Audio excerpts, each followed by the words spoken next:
What's up, everybody? It's your boy Stevie the Black. That's STEVEE the Black. I'm back and I'm here to give you my Monday Night Raw review. The final Raw before WrestleMania. Did it live up to the hype? Was it good? Was it great? Did it get you pumped up? Did it get you ready for WrestleMania? The ultimate thrill ride, which everybody was saying. I mean, even The Undertaker said it was the ultimate thrill ride. That lets me know that Vince was like, hey, everybody, I need y'all to remind everybody this is called the ultimate thrill ride, and I need y'all to say that, this and that, and this. Yo, Vince, we get it, dog, okay? We get it, all right? It's WrestleMania time. And again, it just reminded me all that more of how sad it is that I'm not going.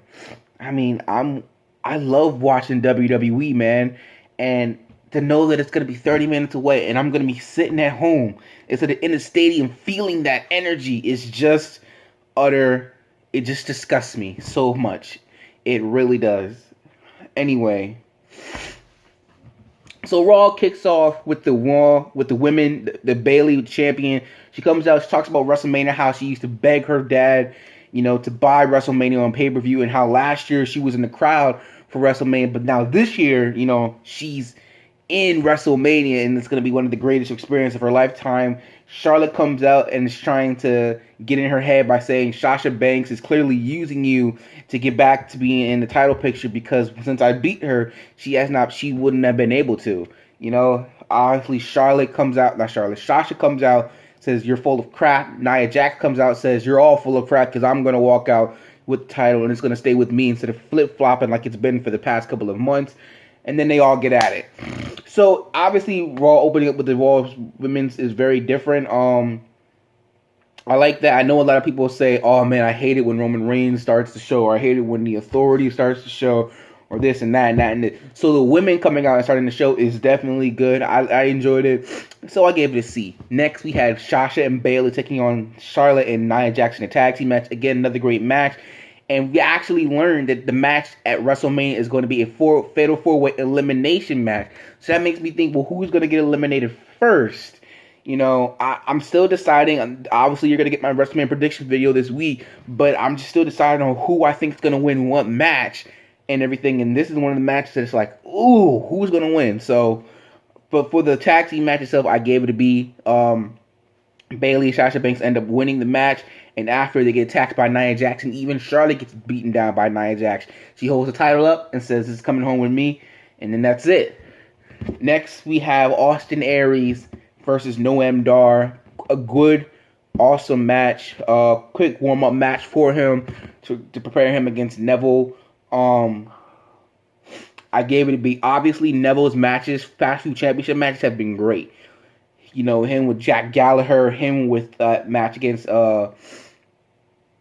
Rick Swann on Raw a couple weeks ago, and now Austin Aries. I was watching What Culture Wrestling, and Adam Blampier was doing a video. This is way before Fastlane, so nothing was set in stone yet for WrestleMania. But he was doing a video that said that the cruiserweight should be in a ladder match, and although I like that idea a lot because I think that ladder matches have become a part of WrestleMania every year now. But I like the fact that the cruiserweights being in a ladder match allows them to do the crazy stuff, And the fact that we learned that the championship match between Aries and Neville is going to be on the pre-show kind of disappoint me. Like, you want people to talk about the cruiserweights, right? Well, put them on the main show and not on the pre-show, you know what I'm saying? But I understand it's a lot of matches and they got to put stuff where, so I get it, but still. Next, we had, so I gave the match a B, by the way. Next, we had Seth Rollins' Triple H segment. I gave that an A because it was beautiful. Seth Rollins basically like, Triple H just keeps reminding him, like, yo, if you sign this contract, you can't sue me, you can't sue my wife, you can't sue my father-in-law, you can't sue the company, you can't do nothing because you put your own self in the situation. Seth Rollins like, I get it, I don't care. I regret signing with you. I lost friends over you. I liked who I was before. This is about redemption for me to prove and to show everyone that I'm still Seth freaking Rollins. When I go into my predictions video, I will let you know how I think the match should go and how I think it should play out. But the segment was beautiful. They both signed a contract. Triple H attacks him after, but Rollins is the one that stands tall in the end. Both try to hit the pedigree on each other, but I mean, the ideas that come into this head when it comes to WWE, man, I tell you what, bro, Vince needs to hire me because I am pretty smart when it comes to this stuff right here, man. I'm telling you now. But it is what it is. So I give that a segment today. Next, we had the over-the-top rope challenge, Big Show versus Jinder Mahal. Obviously, the Big Show won. Then other people come out. They try to eliminate the Big Show. It doesn't work. Then a whole bunch of people come out. They eliminate the Big Show. Big Show gets back in, takes them all down. Then Braun Strowman comes out and says, I can take you all down, and I'm going to be entering the Andre the Giant Memorial Battle Royal. So this was all a waste of time. We all knew after Fastlane that Braun Strowman was going to be in the Andre the Giant Memorial Battle Royal. I mean, it's too bad. After all this time of hyping him up, he ends up in the Battle Royal, you know? So, I mean, I guess it is what it is, but still. Speaking of Braun Strowman, let's talk about his former opponent, Roman Reigns. He was in the ring, and yo, I can tell they're pushing for Roman Reigns to turn heel. Like, I can see it, man. I look at it, and I'm like, I can tell they're pushing. They want him to go heel. He's going to turn heel. Saying, I don't care what anybody thinks. This is my house. This is my time. This is my yard now. And then, obviously, The Undertaker, who was sending, like, signs and stuff, lures that he was here, was digging a grave and said that it was for Roman Reigns and everything like that. And it's just incredible how when we first found out, it's kind of similar to John Cena and Nikki Bella versus The Miz and Maurice, where we first found out this was happening, and we're like, bro, this is like, oh my God, nobody wants this. But, I mean, even the reason why they're fighting, oh, this is my yard. No, this is my yard. Okay, well, let's fight. Well, the build-up hasn't been horrible.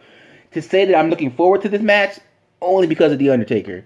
I mean, I like Roman Reigns too, but it's like, yeah. But it's like, you kind of know who's going to win the match. Like, you just kind of know. Every year, once the streak died, once it ended, once Brock Lesnar hit that F5 and it was 1, 2, 3, the possibility of The Undertaker losing at WrestleMania again became a possibility. So for those past 2 WrestleManias that came after, I'm thinking, bro, he could lose. And before that, nobody never even heard in their mind that Taker would lose.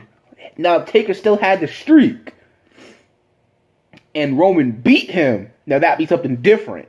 That'd be really something different. But even still. But that segment was great. Taker's like, you will. He disappears. He reappears in the ring and says, you will rest in peace. And he's just going like this. I'm like, is something supposed to happen? What's he doing? And then he just goes like this, very slowly with his hands. And as he's doing that, the lights are going out. And you hear the gong, and he's gone. So, brilliant. Next, we had Neville versus Jack Gallagher in another amazing match. Obviously, Neville wins, build momentum toward WrestleMania. After the match, Austin Aries was interviewing the New Day, and they were like, well, who do you think will win? And he's like, well, it depends on if you got some hips. And so, Austin Aries was doing the hip thing that they were doing. And, so that was a little funny segment, I guess, right there. So, next, I gave it a B. Next, we have the tag teams champions, the tag teams colliding. So, Sheamus and Cesaro in the back getting interviewed. They get attacked by the club. And then the club was supposed to have a match with Enzo and Cass. So, Enzo and Cass are getting in the ring. They're doing their shtick. And they're doing the whole Allen Iverson, we talk about practice thing. It's always funny because whenever WWE comes to Philadelphia, I'm always looking for either the good guys or the bad guys to talk about the Eagles.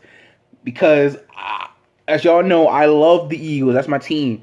And whether it's good or whether it's bad, I just want to hear them talk about it. But I think the reason why, because they talk about the Phillies, they talk about the Sixers, and they talk about the Flyers. But they never talk about the Eagles. And I think I know why. And maybe I'm just putting too much thought into this. But the reason they don't talk about the Eagles is because they know if there's one thing Philly loves the most in Philadelphia, it's the Eagles. People love the Eagles, man. I think it's the Eagles, then it's the Flyers, then it's the Sixers, then it's the Phillies. Even though the Phillies were the last team to win a major title. But that was over 9 years ago. Now, the Eagles are on the come up. The Sixers are looking better. The Flyers are okay, and I don't watch baseball. I don't watch hockey either, but from what I tell, they look pretty good or something like that. I don't know. But it's just like, how come they never talk about the Eagles? But then I think, you know what? They know that it's very sensitive. Philly loves their football, man, and they love the Eagles as much as they irk us, man. But they know they love us. I think they know to leave that subject alone. I would expect at least a New Day to say something about it, or a heel like Kevin Owens to say something, but like you're all a joke, like you're Eagles, you're not gonna ever win a Super Bowl or something like that. Something I don't know, but hey, it's cool, it's whatever. But so they're getting attacked by ladders and stuff like that. And then earlier today, I got an alert on the app that it's going to be a ladder match, which makes the match that much more better. So I don't know who's going to win the match. Obviously, I need to do a lot of thinking, but it definitely made the match that much more interesting by having it being a ladder match. So next, we had Kevin Owens versus Sami Zayn. Earlier in the night, Sami Zayn declared for the Andre the Giant Memorial Battle Royal. Says he dedicated his victory if he wins to Mick Foley. Stephanie comes up and says, well, you're going to have to earn your way into WrestleMania, and if you lose, your career is over. And obviously, he's facing Kevin Owens. Obviously, those two, every time they face, it's a good match, but, still, how about we take a break from them two fighting? But even still, it's okay. It's all right. The match was great. Samoa Joe comes out after Sami Zayn was gaining momentum. Chris Jericho comes out, helps him out, and Sami Zayn wins. So, and then Kevin Owens got put on the list. So, B. And then finally, Goldberg and Lesnar. Lesnar was in the ring. Heyman was doing his promo, hyping up both guys, saying good things about Goldberg, saying good things about Lesnar, saying good things about the title itself, And, Goldberg comes out. He says, let's fight. He hits the spear on Brock Lesnar, and that's it. That's how Raw ends, and I gave it a B. I thought it was pretty good for what it was. All I'm begging for is that the match be 5 minutes. Can you give us 5 minutes? I know what's going on last. That's what I'm hearing, and we know Brock Lesnar's going to win. But can you give us at least 5 minutes of a match? That's all we're asking for is 5 minutes. If you can give us 5 minutes, we'll be fine. 5 minutes. Not 2 minutes, not 3, not 4, not 1, not less than a minute. 5 minutes. Just give us 5 minutes. That's enough to hit a spear, a jackhammer, a couple of suplexes, and an F5. Okay? That's enough for that. 5 minutes. But with that being said, that was Monday Night Raw. I definitely felt the WrestleMania that was in the air, that it was WrestleMania was coming. We definitely felt that. And I got to say, I got to give Raw an 8 out of 10. Hopefully SmackDown can do the same tonight. Unfortunately, I'm going to be at work, so, I'll have to watch it on Wednesday morning, but, other than that, that's about it. So, WrestleMania season still sucks that I'm not going. I will bring this up every single time, because it's just not fair.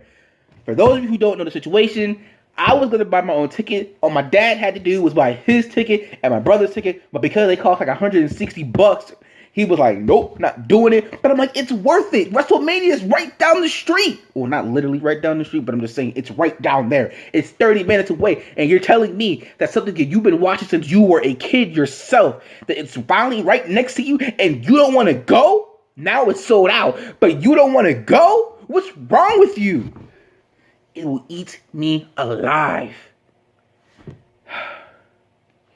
Stupid. But I'm done. Anyway, that's about it. So, without everything else, peace out, and I will see y'all tomorrow for the SmackDown Live review. And if you're not down with that, I've just got 2 words for you. Peace out. And yes, I know I said peace out twice. Leave me alone. It's WrestleMania season.